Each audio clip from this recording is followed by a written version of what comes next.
各位在线上的弟兄姐妹朋友，大家平安！欢迎大家能够在每周三的晚上，我们一起在心灵之光的系列里面，我们能够一起透过圣经来更多的明白，在我们生命当中，我们如何来学习我们与神关系的建立，好不好？邀请我们各位能够将你手边的手机，或者是会影响你在今天晚上敬拜神，甚至与神能够一起交通的时间。那上帝期待用上帝的话语能够帮助我们每一个人，让我们一起预备我们的心，让我们一起从神的话语来领受。这时候我们也用一首诗歌恢复敬拜，一起来回应，我们用我们的生命来回应上帝。让我们用全心爱主的心，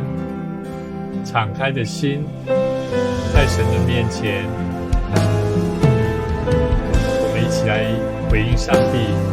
在我们每一个人生命当中所带给我们的感动。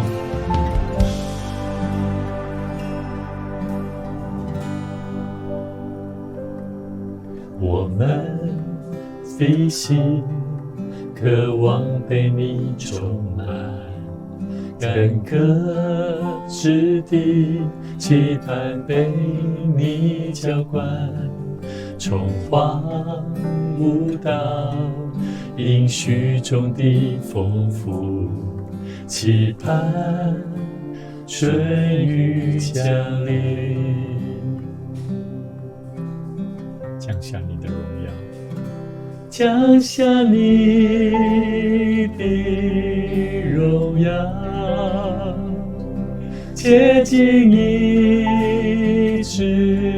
这地，恢复到他荣耀祭坛，恢复我们的敬拜。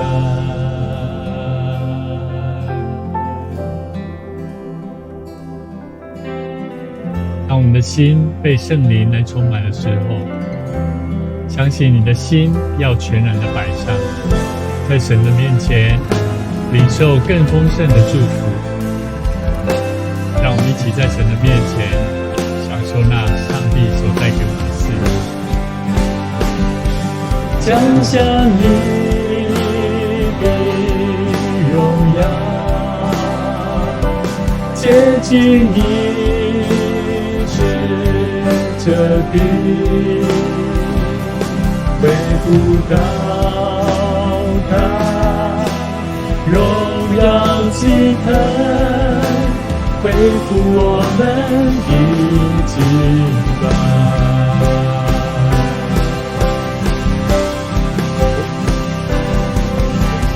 我们谦卑，我们回转，站在破口中祷告呼求，献上生命，领受呼召，重建祭坛，恢复敬拜。我们谦卑，我们回转，站在破口中祷告呼求，献上生命，领受呼召，重建祭坛，恢复敬拜。降下你的荣耀，洁净医治这地，恢复到他荣耀祭坛，恢复我们的敬拜。降下你的荣耀，洁净医治这地，恢复到他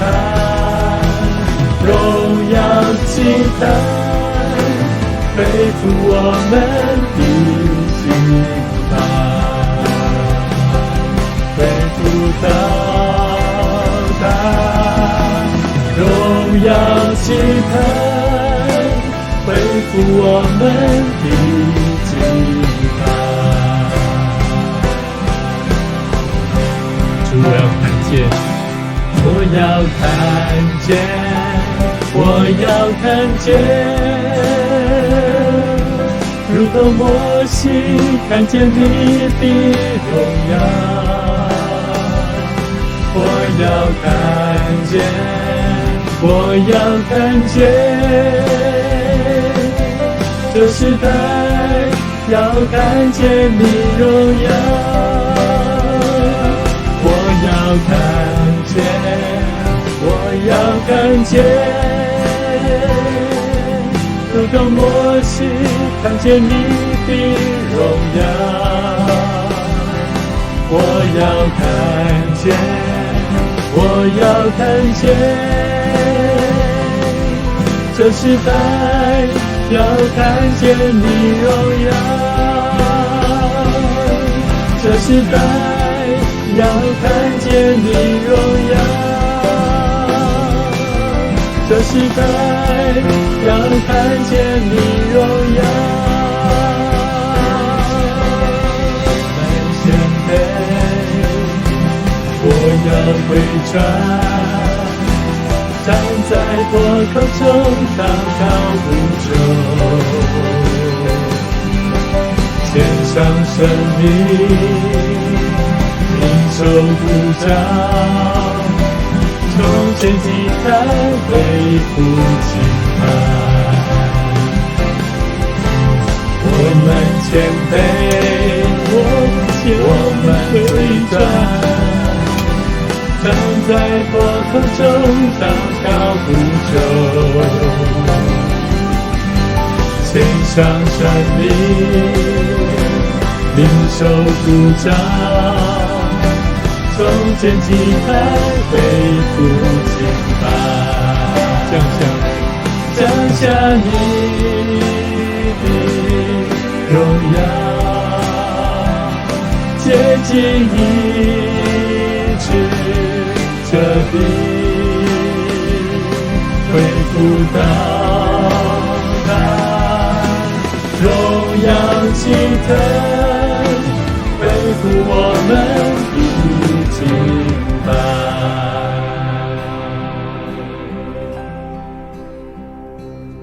恢复到他荣耀祭坛，恢复我们的敬拜，恢复到他荣耀祭坛，恢复我们的敬拜。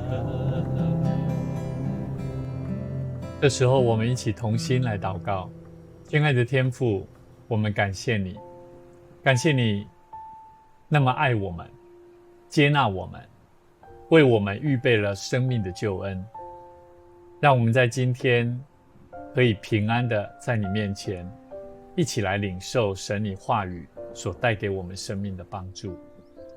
主啊，我们求圣灵运行在我们当中，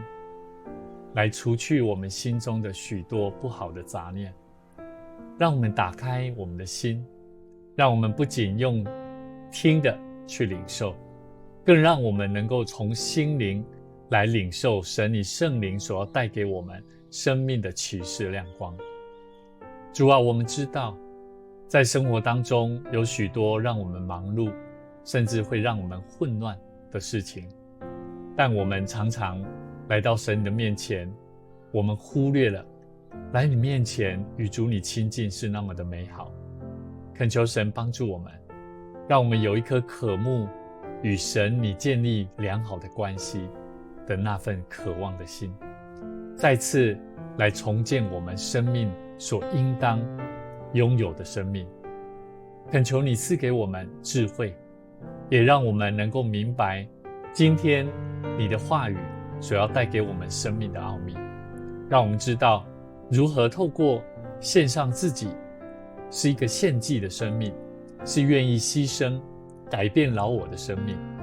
让我们的生命能够更像主你起初所造我们的生命一样，有主爱人的形象，为世上的人能够带来生命的亮光。我们祈求祷告都是奉主耶稣基督圣名来求，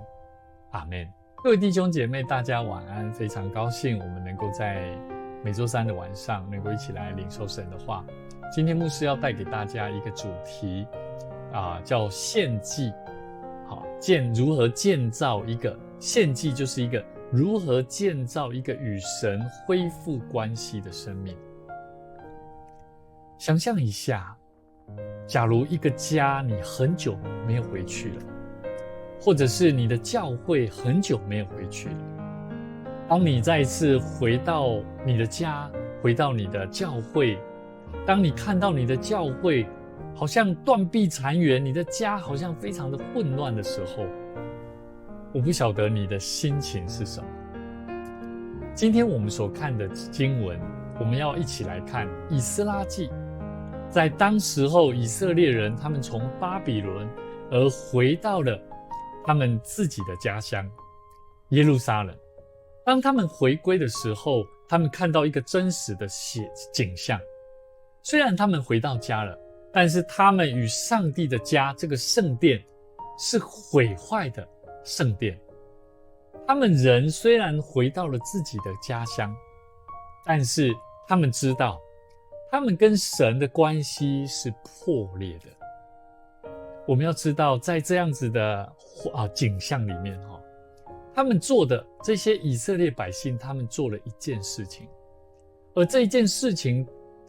如果一般人我们看到自己的家乱七八糟你一定会想说赶快去整理。可是以色列百姓他们回到他们的家乡耶路撒冷，看到他们过去可能祖先老一辈的人可能还活着的话，他们的心是非常的痛。当他们看到自己的家乡这么的残破的时候，他们第一个想到的是他们跟神的关系。所以他们做的第一件事情，不是急着马上去盖房子，盖这个圣殿来让自己能够去居住去敬拜神，而是先做了一件事情，叫做重建祭坛，恢复献祭的过程。为什么？因为他们知道这个献祭这个献祭是他们跟上帝重新建立关系的开始也是他们的信仰跟上帝一个很重要的关系。所以我们今天要分享这个主题很重要。献祭不单单只是一个人去到教会，去到圣殿，把你的金钱，把你的时间，把你的一些的时间能够奉献给神，然后回到家里说好累每次去教会那种心情非常的很不爽，然后很不舒服，每次看到人或者是遇到服事非常的疲累，你就一脸的万叹为什么自己要接这个工作。各位弟兄姐妹牧师要再做一个比喻这个夫妻失和的关系他们如果要重新恢复这个好的关系修复关系如果夫妻的关系要和好，不是去单纯去买什么好吃的啦，或单纯买什么他所喜欢的啦，更重要的是什么？是两个人能够坐下来好好的真诚的对话，而不是说明明就在冲突当中，两个夫妻感情不好，可是呢却要做一些好像很表面性的工作。所以我们要知道这个电脑也是一样我自己在用电脑如果电脑宕机会宕机我不会特别去找什么软体来帮助它修复我第一个一定想到的是这个软体，这个电脑一定要做的第一件事情叫做重新开机restart， 重新开机，重新启动。我不是去想办法用什么软体怎么样恢复让它速度变快，不是，是让它重新开机，它就变顺了，它就变快了。献祭，就是以色列百姓他们对上帝说：主啊，我要把我的生命，这个掌权的生命重新交给你。他们不是靠自己，他们跟神关系这个破裂的关系，当他们看到自己的圣殿，过去的圣殿成为废墟，他们知道圣殿重建的过程必须要有里面的人献祭，重新恢复上帝愿意悦纳我们所献的，那才是真正建造圣殿的重要的核心价值。所以今天我们要一起完整来看这段圣经节，在以斯拉记第3章第1节到第13节，我们一起来读。到了7月，以色列人住在各城，那时他们如同一人聚集在耶路撒冷。撒达儿子耶稣亚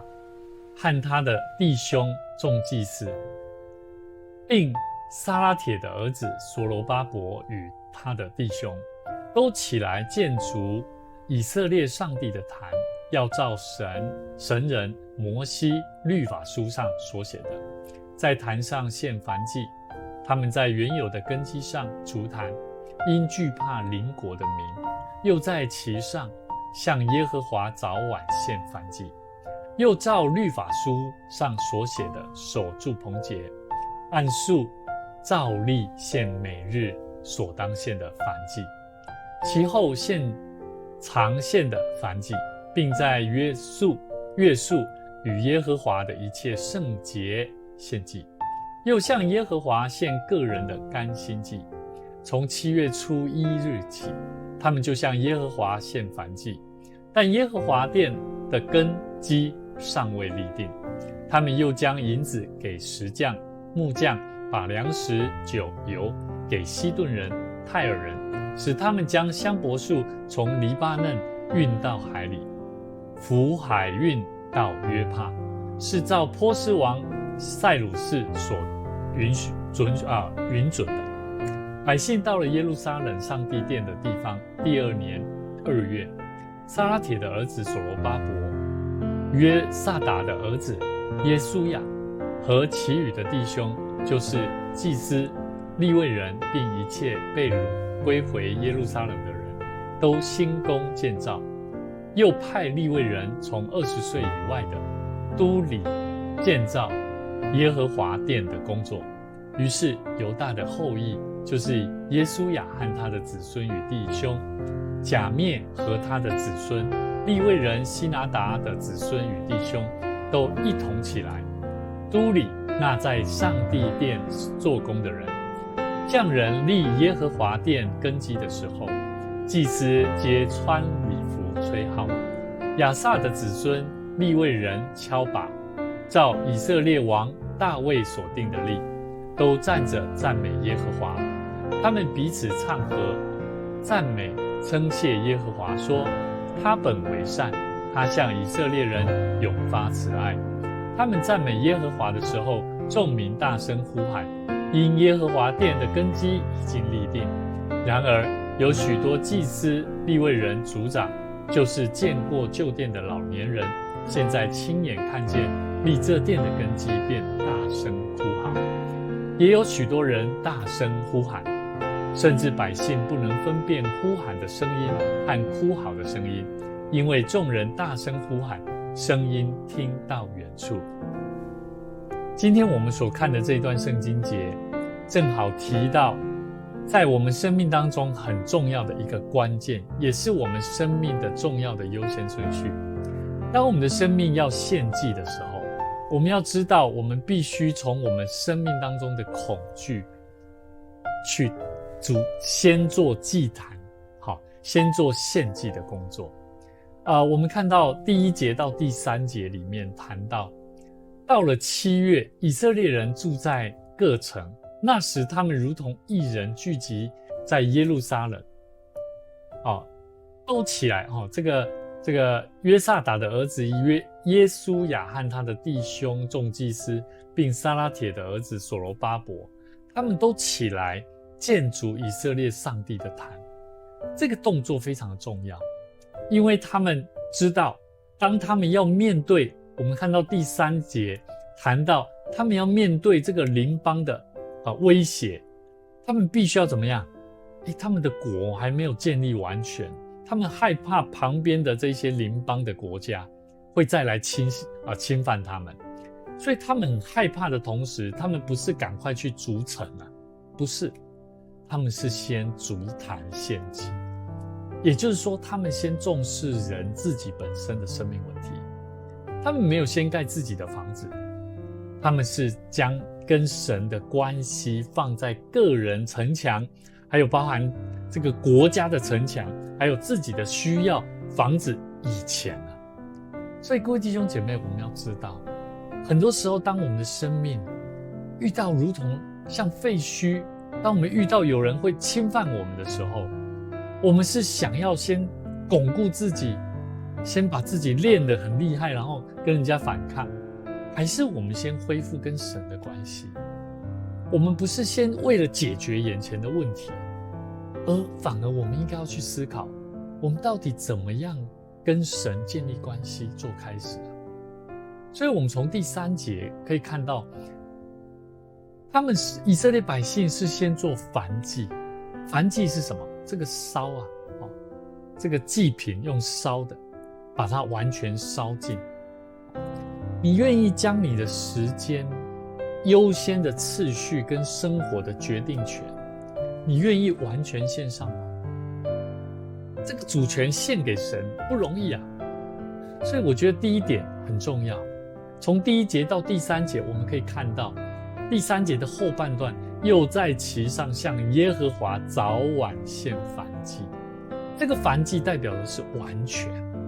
代表必须要完全的献上。所以各位弟兄姐妹，我们再继续看第4节到第6节。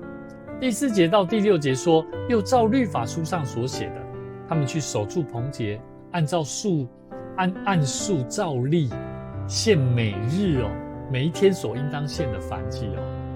第5节后半段说，还有耶和华一切这个神圣节期的燔祭，还有甘心乐意献给耶和华的礼物。所以各位弟兄姐妹，我们从这边看到，从7月初1开始，他们就向耶和华献燔祭。他们不只是一时的冲动恢复了所有的节期，而且他们还有规律性的献祭。我觉得这里很多人不太了解我们知道献祭，一个人他对神的关系是需要规律性的，所以牧师我们自己要去看自己的生命当我们敬拜上帝、读经、祷告、跟神关系的连结、侍奉神的关系，我们有没有恢复我们应当要做的事情？我们有没有恢复我们纪念神的时间？我们有没有恢复我们规律性的献祭？今天我们看到4节到第6节里面谈到一个很重要，是有计划性的，而且是有规律性的重建跟神的关系，甚至他还有加入一个叫做甘心乐意的奉献燔祭。所以各位弟兄姐妹，上帝要的不是你临时抱佛脚的祷告，你突然间今天发生苦难了，你才来祷告，你遇到难处了，你才来祷告，而是你必须对上帝有一个规律性的时间。当你的灵修生活恢复到规律性的生活，神就要恢复你生活当中那个应当有的祝福会在你身上。所以各位弟兄姐妹，我们好好把我们应当有的生活当中应当有的，你什么时候应当敬畏上帝，去敬拜神，服侍神，把你的读经跟祷告的时间把它定下来，而且是甘心乐意的去持守它。我相信你跟神那个稳定的关系就会帮助到你。所以我们看到在我们的经文里面在我们的每一周牧师带领大家，期待我们能够一起来每天读经祷告。圣经里面是一个非常好的经文，有很多非常棒的背景，其实跟我们现在的背景都是不谋而合的。我们过去在经历的，看到这些圣经节所说的，其实跟我们现今的世代也是一样。所以求神帮助我们，让我们时常学习多读圣经，然后多祷告。在神的面前，我相信神要给我们一个全新的生命。我们今天看到圣经节在第10节到第13节，特别谈到匠人立耶和华殿根基的时候，甚至他们是怎么做的。哇，这一段话很重要。这里谈到当他们要建立圣殿的这个根基其实不是单纯的外在房子的这个根基建得多牢固当然很重要，但是他们做一件事情。第11节，他们彼此唱和，称颂赞美耶和华。他本为善，他向以色列人永存慈爱。这个建造圣殿如果基督徒没有懂得在建造圣殿的时候会不管是之前之后或在建造的过程，我觉得都要学习圣经里面11节里面所讲的，他们是彼此唱和，随时称颂赞美耶和华，因为上帝本为善，他向以色列人永存的慈爱。12节，年老的大声哭嚎，也有许多人扬声欢呼那个赞美神不是会那种哭嚎，是一种感谢赞美主求神帮助是多么的感谢上帝13节说，甚至百姓不能分辨欢呼的声音和哭嚎的声音各位弟兄姐妹，在圣殿根基立定的时候，出现许多缅怀过去荣耀的哭嚎这些老年人他们会哭喊，他们哭喊的是说，主为什么我们跟你的关系是那么的糟糕而让我们过去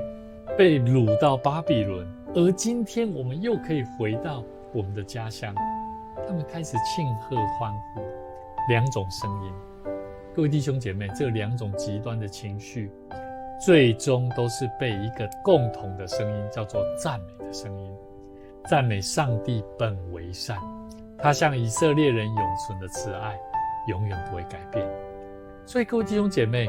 当我们真正要建造一个恢复跟神关系的生命，我们不是去避开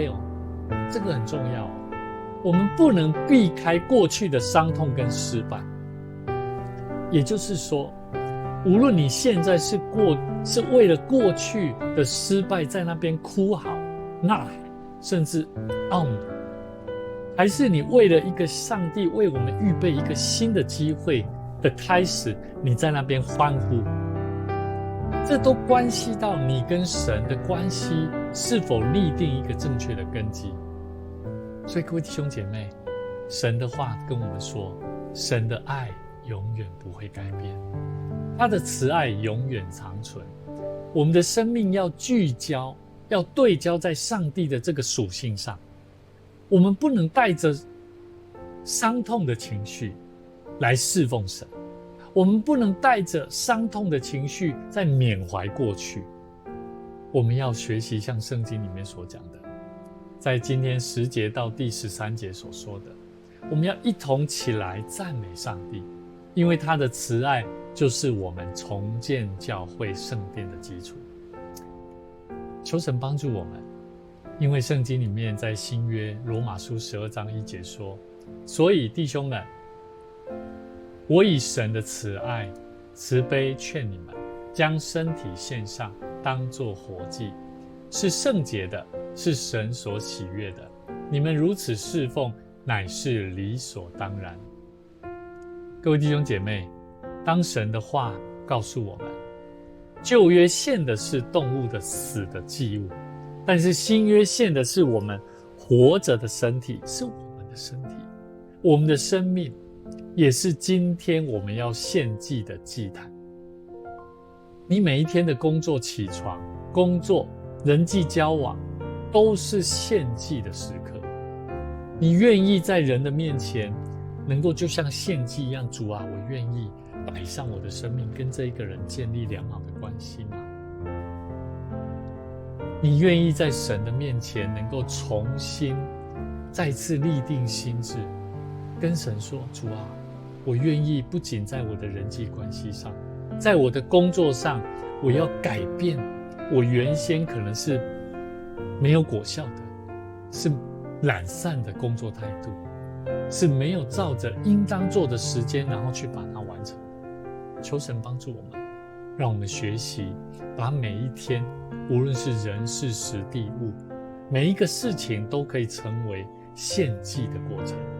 我们学习把生命摆上。彼得前书2章5节这样说，你们来到主面前，也就像活石，被建造成为灵宫，做圣洁的祭司，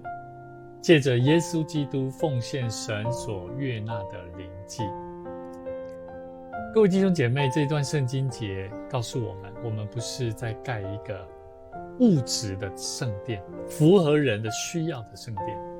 而我们每一个人都要成为真正的活石。那个建造起来的教会圣殿，才是有圣灵同在，有圣灵运行的圣殿。所以他说，我们必须被神所建造成为灵宫啊。各位弟兄姐妹，我们就成为圣洁的祭司，随时随地都可以与神相通。各位每一个上帝所爱的弟兄姐妹朋友，也许你现在你的生命可能像个废墟一样，但请不要灰心，上帝不是要你一步到位就盖好圣殿，没有，他要你先重建祭坛。你只需要从每天开始，把一小部分的主权，可能是你的时间、你的恐惧，你重新献给上帝。要记住，我们所爱的神，他本为善。诗篇136篇1节说，你们要称谢耶和华，因他本为善，他的慈爱永远长存。你的重建过程，你的生命在重新被神的话语安慰建造的过程，一定会充满挑战。但是上帝永远对我们生命的爱，就是我们最坚固最好的根基。我们一起勇敢的为自己的生命踏出去，不用怕，因为上帝与我们同在的意思，也就是上帝的爱会不断的帮助我们。让我们开始与神建立那良好的关系，是从献祭开始，是从你愿意把你的生命摆上开始。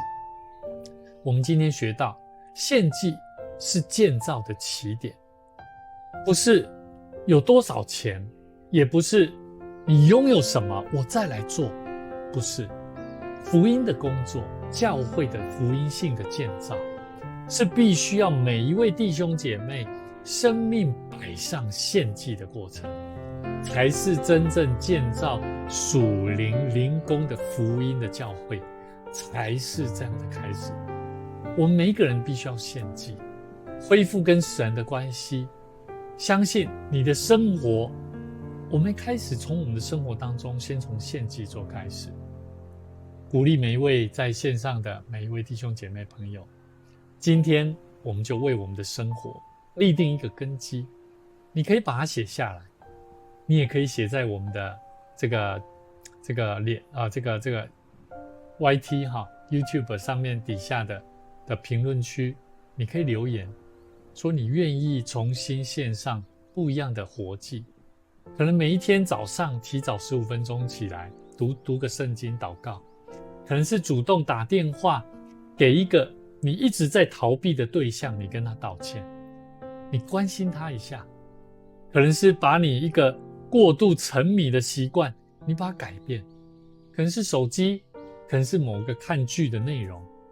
我们重新回到神的面前，我们恳求神把我们这些不好的习惯拿走，让我们从一个献祭做开始，让我们心中不仅有神，所赐给我们生命的智慧跟真理。我们也相信，当你愿意做一个献祭的行动者，神就要在你生命当中做奇妙的计划。愿神赐福大家，我们一起同心来祷告。亲爱的主耶稣，我们感谢你，因你的慈爱永不改变。我们要将我们所领受到的话语深深地藏在我们的心里面，恳求你帮助我们，从明天开始，从现在开始，我们就开始实践我们所立定的献祭的行动，是全心全意的，是甘心乐意的，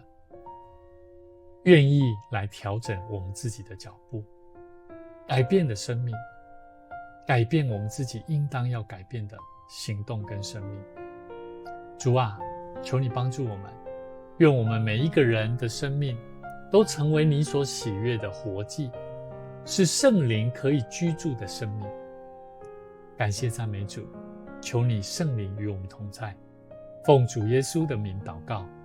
阿们。感谢大家今天全程的聆听跟参与，愿神赐福大家，也愿神的话语成为重建你我生命最好的根基。记得你不是在孤单一个人在建造上帝所给你的生命，而是我们要与神一同来建造那个圣灵可以居住的肢体圣殿。求神帮助我们，下次再见，愿神赐福大家平安。